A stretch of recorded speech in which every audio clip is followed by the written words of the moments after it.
Hello everyone, welcome back to this channel. So আজকে হলো advance structure ক্লাসের day 139 আর আজকের এই ভিডিওতে আমি আপনাদের সাথে শেয়ার করব দুই ধরনের advance sentence structure. So watch the complete video. Now let's start. আমি কখনো কখনো তার সাথে কথা বলি।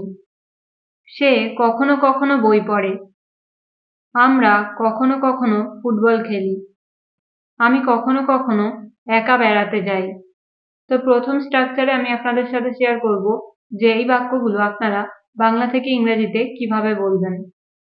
তো এই প্রতিটা বাক্যে যে জিনিসটা কমন সেটা হচ্ছে কখনো কখনো, রাইট? তো এই কখনো কখনো এই কথাটা ইংলিশ সেন্টেন্সে বলতে হলে আমাদের বলতে হবে অ্যাট টাইমস। অ্যাট টাইমস মানে কখনো কখনো। ওকে, তো এই ধরনের বাক্যগুলো ইংরেজিতে বলা খুবই সহজ, কারণ এই ধরনের বাক্যগুলো বলতে হলে সেন্টেন্স স্ট্রাকচার হবে ফার্স্ট বলতে হবে সেন্টেন্স এবং শেষে বলতে হবে অ্যাট টাইমস। তো এই হলো সেন্টেন্স স্ট্রাকচার। এবার আপনারা যাতে আরো ভালোভাবে বুঝতে পারেন তার জন্য আমি আপনাদের সাথে এই স্ট্রাকচারটা দিয়ে কয়েকটা এক্সাম্পল শেয়ার করব। তো চলুন এক্সাম্পল গুলো এবার পরপর দেখা যাক। আমি কখনো কখনো তার সাথে কথা বলি। এই বাক্যটা ইংরেজিতে হবে I talk to her at times. I talk to her at times মানে আমি কখনো কখনো তার সাথে কথা বলি।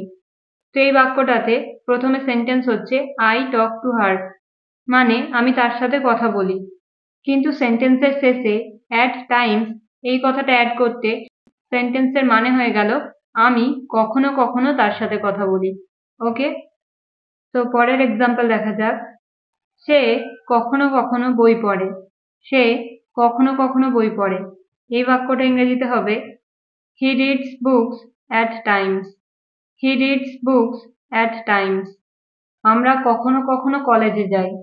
We go to college at times. We go to college at times. আমি কখনো কখনো বাজারে যাই। I go to the market at times. I go to the market at times. তুমি কখনো কখনো আমাকে কল করো। তুমি কখনো কখনো আমাকে কল করো। সেই বাক্যটা ইংরেজিতে হবে You call me at times. You call me at times. আমার বোন কখনো কখনো টিভি দেখে। My sister watches TV at times. My sister watches TV at times. আমরা কখনো কখনো ফুটবল খেলি। We play football at times. We play football at times মানে আমরা কখনো কখনো ফুটবল খেলি। তো এই সেন্টেন্স স্ট্রাকচারটা দিয়ে আমি আপনাদেরকে প্রায় 6-7টা এক্সাম্পল দেখালাম। এবার একটা বাক্যের ইংরেজি আপনাদের বলতে হবে। তো বাক্যটা হলো আমি কখনো কখনো রান্না করি। আমি কখনো কখনো রান্না করি। এই বাক্যটার ইংরেজি কি হবে আপনারা ঝটপট কমেন্টে লিখে জানান। তো আই হোপ আপনারা সকলে এই সেন্টেন্সটা ইংরেজিতে বলতে পারবেন। তো অবশ্যই কমেন্টে লিখে জানান যে এই বাক্যটার ইংরেজি কি হবে। ওকে, তো অলরেডি আমি আপনাদেরকে প্রথম স্ট্রাকচার দেখালাম। Now let's see the next structure. তুমি ঘন ঘন এখানে আসো। তারা ঘন ঘন ঘুরতে যায়। লোকটা ঘন ঘন কথা বলে। তো ফ্রেন্ডস, এই ধরনের বাক্যগুলো আমরা কিন্তু আমাদের ডেইলি লাইফে ব্যবহার করে থাকি। এই যে ঘন ঘন, আমরা যখন কোনো সেন্টেন্সে ঘন ঘন কথাটা ইউজ করব তখন আমাদের ইংলিশে ব্যবহার করতে হবে ফ্রিকুয়েন্টলি।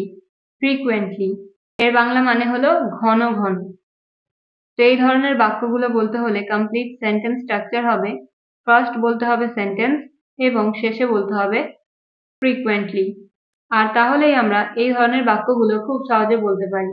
ওকে, তো চলুন এবার ভালোভাবে বোঝার জন্য কয়েকটি এক্সাম্পলের মাধ্যমে শেখা যাক। তুমি ঘন ঘন এখানে আসো।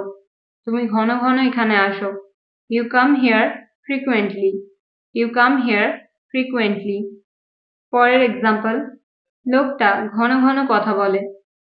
The man talks frequently. The man talks frequently. বাচ্চাটি ঘন ঘন কাঁদছে। The baby is crying frequently. The baby is crying frequently. সকাল থেকে ঘন ঘন বৃষ্টি হচ্ছে। সকাল থেকে ঘন ঘন বৃষ্টি হচ্ছে। এই বাক্যটা ইংলিশে হবে since morning it is raining frequently, বা আমরা বলতে পারি frequently it's raining since morning.